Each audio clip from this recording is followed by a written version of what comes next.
This is Carol with Let's Talk Dementia. Thank you for joining me today. Today I have a special guest. See my bear over here? He's kind of special. And your loved one with dementia just might enjoy having one of these little bears or something like it. I want to talk to you today about nurturing therapy. Let's go back in time and think about your loved one in their earlier years. Maybe when they were in their 20s, they had children, didn't they? And what did they do with those babies? They took those babies and they rocked those babies.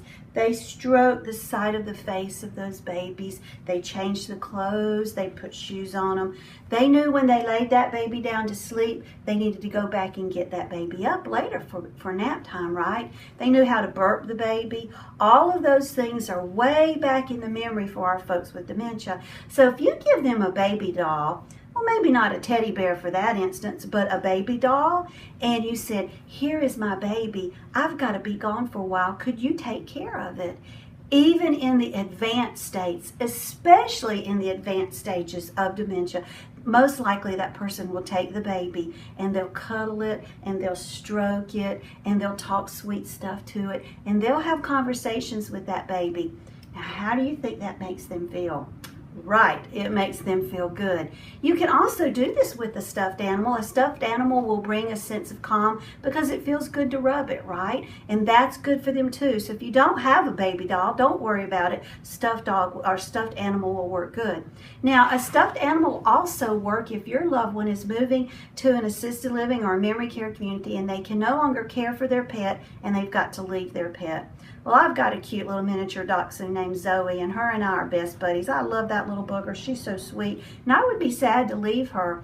So what we did with a client that I had who had taken care of her dog for many years but could no longer do so after moving to assisted living is we got her a replica of that dog. There's actually a place in town that you can go and they sell these little replicas of various breeds of dog. Now she had a little Chihuahua, so we got this little Chihuahua that laid in a basket, and of course it was just like a stuffed bear, a little stuffed animal, and she could rub that Chihuahua. Do you know she was totally content with that? Never mentioned her dog again. It was such an easy way to handle that for her.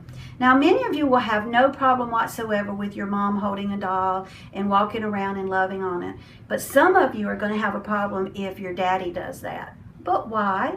Didn't daddy hold the baby when the baby was little? Didn't daddy stroke the baby and tell the baby that he loved it? Well, I sure hope he did. And that still is going to take daddy back to a time and space that he can now duplicate in today's world and feel good about it. So my suggestion to you is if you feel funny about daddy holding a baby doll and enjoying being with it, you need to get over it. I'm sorry, but it's not about you. It's about bringing calm and peace and happy to daddy. And maybe that can happen with the baby doll.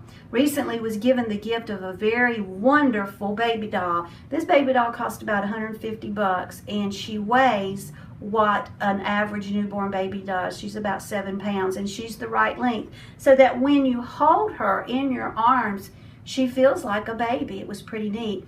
And the lady who gave it to me said, use this however you best see. I instantly knew who was going to get that baby doll, and I took it to her, and this lady walks around and she holds that baby and she talks to that baby and tells her how much she loves her. It's the sweetest thing. Now, I did find the baby laying in the floor in the hall one day with no clothes on. Well, these things happen, don't they? But later she went and got the baby and walked around and was loving on the baby. So even if it brings joy only for a short amount of time, then you've done a good thing. Nurturing therapy is wonderful, and that's what all this is called, nurturing therapy. Use that technique with your loved one with dementia, and you'll be surprised.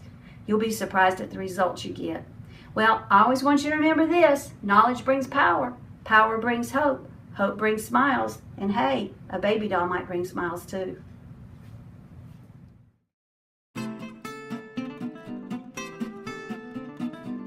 Okay, I've got you a good funny right now. Here it goes. A travel agent looked up from his desk to see an older gentleman and lady peering in the shop window at the posters showing the glamorous destinations around the world. The agent had experienced a very good week, and the couple looking in the window gave him a rare feeling of generosity. He called them into his shop and he said, "I know that on your income you could never hope to have such a holiday, so I'm sending you off to a fabulous resort at my expense, and I won't take no for an answer." He took them aside and asked his secretary to write 2 flight tickets and book a room in a 5-star hotel. They, as could be expected, gladly accepted and were off on their trip. About a month later, the little elderly lady came into the travel agency and he said to her, "Well, how did you like your holiday?" And she said, "Well, the flight was exciting and the room was ever so lovely. But I've come to thank you for a wonderful experience, but one thing still puzzles me quite a lot, and I've just got to ask." And he said, "What is that, ma'am?" She said, "Who is that old guy you had me share a room with?" Blessings and smiles. Thank you so much for watching. Make sure you like this video and subscribe to our channel.